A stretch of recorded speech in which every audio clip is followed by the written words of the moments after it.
diabétologie de Sfax et président de la Société tunisienne d'endocrinologie et de diabète et des maladies métaboliques, ça s'appelle la STEDIA.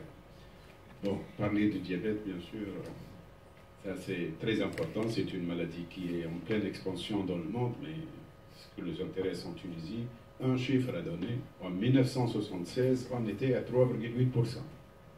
40 ans plus tard, c'est-à-dire en 2016, avec l'étude nationale qui a été faite par l'Institut national de santé publique, l'Astediam justement, notre société, et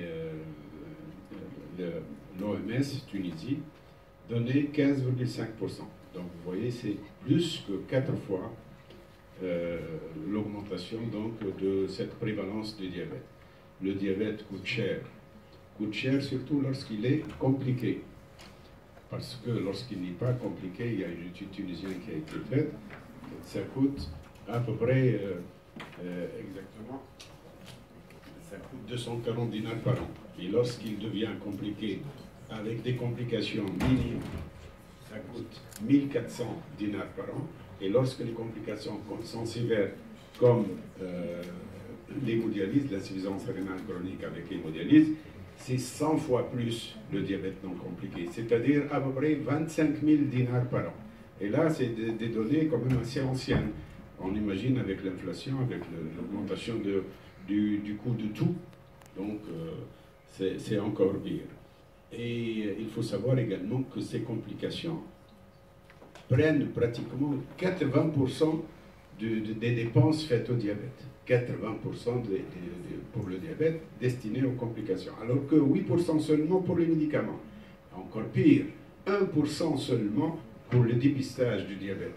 Alors qu'on sait que le dépistage, c'est quelque chose d'extrêmement important, dépistage précoce, pour justement bien prendre en charge le diabète et éviter les complications à long terme.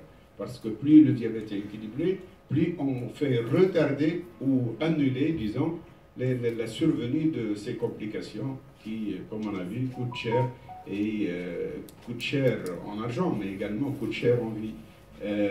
Il faut savoir que le diabète est la 3e cause de mortalité en Tunisie après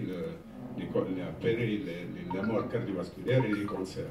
Encore que la mortalité des diabétiques est essentiellement d'origine cardiovasculaire en plus, 75% à peu près, donc des diabétiques type 2, parce que le type 2 est le plus répandu, beaucoup plus que le type 1, donc les types 2 meurent essentiellement de complications cardiovasculaires. Et donc,